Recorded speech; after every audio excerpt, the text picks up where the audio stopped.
Olá a todos, que Deus em sua infinita bondade nos ampare, nos fortaleça, nos ilumine.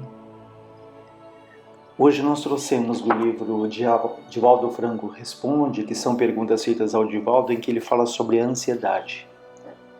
A pergunta é feita a ele. A Organização Mundial de Saúde afirma que o século XXI é o século da depressão. Mas não só a depressão tem crescido muito, a ansiedade também. Inclusive, Joana de Ângeles, no livro Conflitos Existenciais, dedica-lhe um capítulo. Por que isso tem ocorrido? Por que essa ansiedade tem sido tão intensa nos nossos dias? Divaldo responde: porque o indivíduo não se conforma com aquilo que tem, que lhe é concedido. Procura ganhar o tempo de maneira inadequada com velocidade. Na atualidade, as informações viajam com muita rapidez, e o volume é surpreendente graças aos veículos de comunicação de massa, alcançando índices elevados, impossíveis de ser absorvidos. Essa busca sôfrega, desesperada pelas ocorrências externas, impede a vivência íntima, o contato com o si profundo, desaguando em perversa ansiedade. Então, nesse primeiro momento, ele já fala uma coisa bastante importante, que vivemos uma época de grandes insatisfações, Ou seja, muitos de nós nunca estamos satisfeitos com aquilo que temos. Então, essa busca desesperada, não valorizando o que tem, mas insatisfeitos pelo que não tem. E ele fala da questão das informações, Se a gente vê no passado que não existia internet, e-mail, as comunicações elas eram muito mais lentas, Demorava-se às vezes muito tempo para qualquer notícia chegar até a nós. É claro que a tecnologia ela é bem-vinda, para o nosso desenvolvimento, quantos benefícios, quantas maravilhas a tecnologia traz, mas o problema não é a tecnologia, mas a maneira como nós lidamos com ela. Então hoje já existe um bombardeio, como ele fala, gigantesco de informações, e que podemos ficar angustiados por não acompanharmos tudo que nos rodeia, Então a gente percebe, por exemplo, essa ansiedade que vai gerando, Pessoas que ficam deprimidas porque não conseguem ler ali todos os jornais, não conseguem fazer todos os cursos que elas desejam, porque cria-se ali muitas vezes uma competição, uma cobrança excessiva, seja em relação às outras pessoas, seja em relação a nós mesmos. E um sintoma dessa urgência que existe em tudo é, por exemplo, o WhatsApp, em que se manda o WhatsApp, fica aquele desespero para ver se a pessoa leu ou não leu. Se a pessoa não responde, aí vem muitas interpretações, que ela pode não ter gostado do que foi dito, de que ela não tem boa vontade para responder, de que ela deveria ter respondido rápido, mas há questões às vezes muito delicadas que elas demandam muita reflexão ali, para que aquilo possa ser pensado, possa ser refletido. Às vezes a pessoa não está com acesso ali ao telefone, às vezes ela esqueceu o telefone no carro, esqueceu o telefone em casa, enfim. Mas você vê uma simples mensagem que sugere ali toda uma ansiedade, todo esse sentimento de urgência, porque o ansioso ele tem esse pensamento de que tudo tem que ser resolvido para ontem. Não existe ali aquela espera, aquele tempo de maturação que as situações às vezes exigem. Então ele fala que nessa busca o ser humano ele vai perdendo ali com o contato consigo mesmo, E outra questão também que envolve essa ansiedade é que podem partir muitas vezes de pessoas que são perfeccionistas, que querem ter ali o controle de tudo, dos mínimos detalhes. E essa pandemia está vindo também, entre tantos aprendizados, nos ensinar que nós não temos o controle de tudo. Por mais que nós planejemos, e nós devemos planejar, que sejamos prudentes, há situações na vida de todos nós que elas fogem absolutamente do nosso controle. Então aquela pessoa, por exemplo, que ela planeja uma viagem, primeiro que ela esperou tanto tempo para sair de férias, que seria um momento ali de alegria, que ela está com a família, um momento de descanso. Mas vejam que se somos dominados pela ansiedade, até os momentos de lazer, eles se tornam um tormento. Então, no exemplo de uma pessoa que planeja uma viagem, ela quer chegar rapidamente ali no destino dela, né? Ela já fala para a família, olha, já se preparem, já vão no banheiro, porque eu não pretendo parar no caminho, né? A gente já leva algum petisco, alguma comida, porque a gente não vai parar para comer, enfim.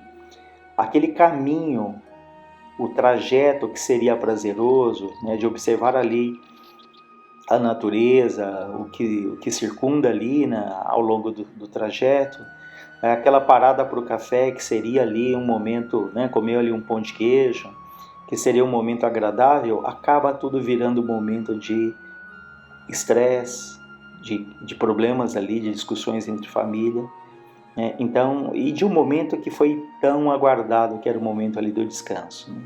Então vejam que a ansiedade, ela é natural na nossa vida, ela faz parte, né? Ela ajuda ali nos manter alertas, né? Até do ponto de vista fisiológico, né? Quando a gente tem um momento de ansiedade, aumenta o cortisol, que é um hormônio que ele deixa a gente alerta, né? Por exemplo, se a gente vai sofrer ali uma investida de um cachorro, né? A ansiedade faz com que a pupila dilate, o coração acelere, ela deixa o nosso corpo pronto para uma reação. Mas quando isso se repete inúmeras vezes ao longo do dia, quando isso passa a ser uma constante, né, esse hormônio que é o cortisol, ele é aumentado em excesso, e isso traz ali prejuízos graves ali para a nossa saúde física e emocional, né, problemas gástricos, enfim, uma série de problemas que afetam o próprio metabolismo do corpo. Então, reforçando, a ansiedade, ela é normal, as preocupações, elas fazem parte do nosso dia, mas quando isso começa a prejudicar em muito a nossa vida, isso começa a ser um problema patológico, aí é uma questão bastante séria. Eu me lembro de um caso que eu achei interessante, de uma palestrante que ela foi falar exatamente sobre isso numa rádio. E ela usou o próprio exemplo dela. Ela falou assim, vejam, esse é um tema que eu já preparei inúmeras vezes, que eu já fiz inúmeras apresentações.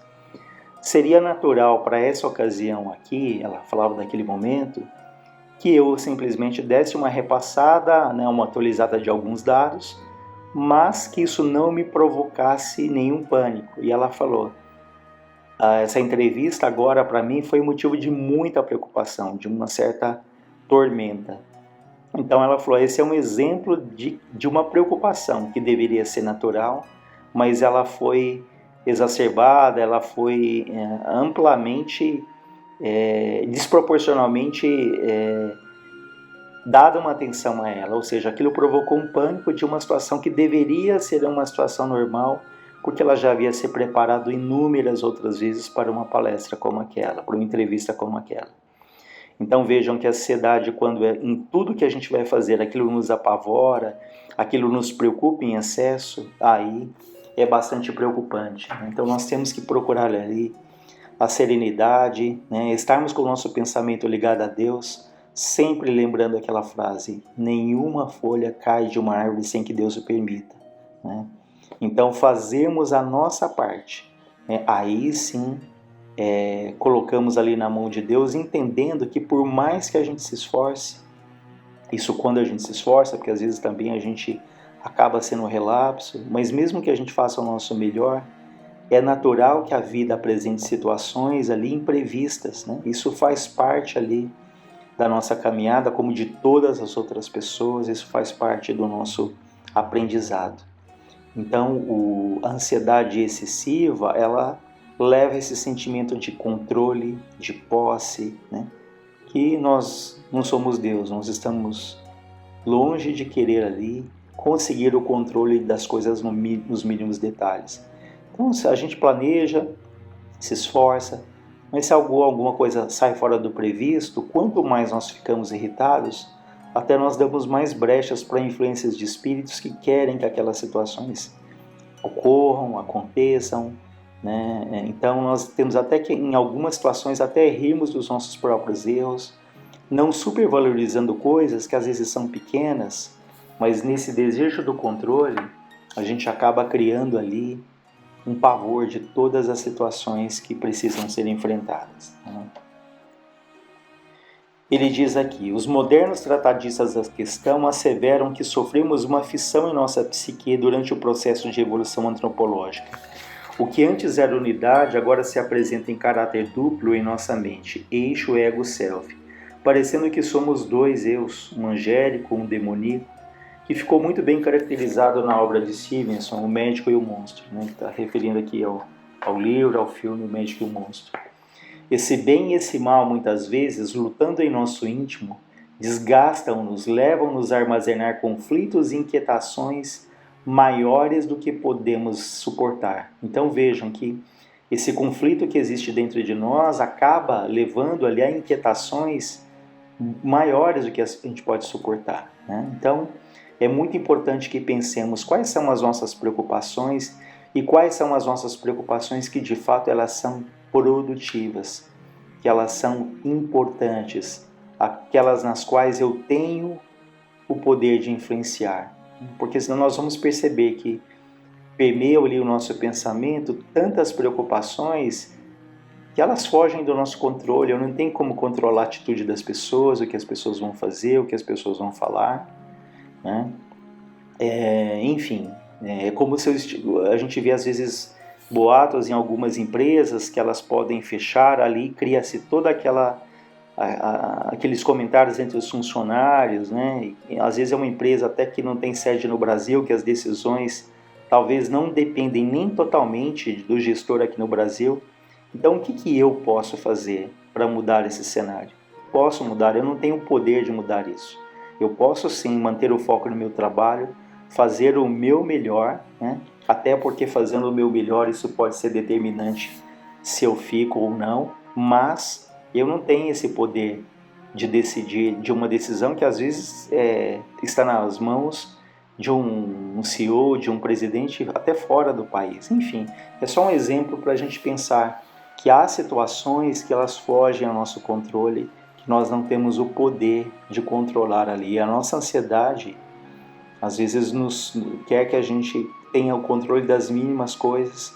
Isso tira ali a naturalidade da vida, a alegria da vida, porque os momentos bons chegam e nós estamos de tal maneira mergulhados nas preocupações que nós não sentimos esses momentos bons, que nós não percebemos, que nós não vivenciamos, que nós não agradecemos esses momentos que seriam ali importantes para nos reabastecer, para nutrir ali a nossa esperança.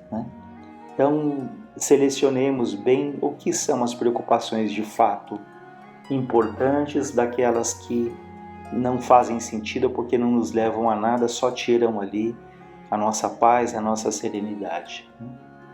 Ele diz, ao mesmo tempo gostaríamos de acompanhar o processo da evolução, estar a par dos acontecimentos, participar dos eventos, surgindo-nos o medo de ficar na retaguarda, e como efeito somos devorados pela ansiedade. A ansiedade é um fenômeno psicológico natural que tem lugar quando estamos esperando algo, quando encontramos-nos na expectativa de um acontecimento bom ou mal. Então é natural a ansiedade. Em casos dessa natureza, a ansiedade é considerada normal.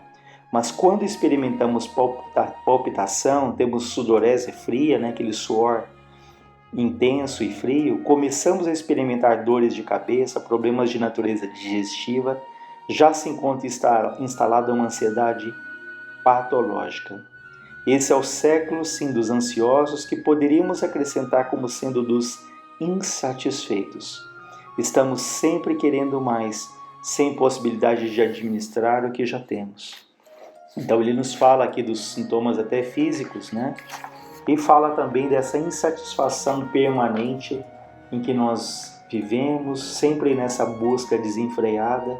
Então é muito importante fazermos ali uma pausa, essa reflexão, procurarmos uma atividade que nos faça bem, sem essa cobrança tão excessiva, esse desejo de controlar ali tudo. Isso exige ali humildade para que a gente olhe para si mesmo e perceba que às vezes até a gente precisa de ajuda, que nós, em alguns momentos, precisamos compartilhar essas angústias, essas ansiedades com alguém ali que possa nos ajudar, né? Então fica aí para a nossa reflexão, né? Mais uma vez, aquilo que temos aprendido nessa fase de pandemia, um dia de cada vez, né? Vivermos o presente, valorizarmos o presente, agradecermos pelo que de bom nos chega, sem planejarmos, fazemos o nosso melhor, mas lembrando aquilo que se diz, que o plantio é nosso, né? A semeadura ela é nossa, mas a colheita nós colocamos na mão de Deus, entendendo que Ele, como sendo justo, soberano, perfeito, Ele vai saber exatamente aquilo que chega às nossas mãos no momento certo, de acordo com a nossa necessidade, de acordo com o nosso merecimento. Então que Deus nos ampare, nos fortaleça, nos ilumine. Frei Fabiano de Cristo, os Espíritos amorosos, amparem a nossa família, a todos os lares da terra, a todos os que sofrem do corpo e da alma. Que assim seja, graças a Deus, graças a Jesus.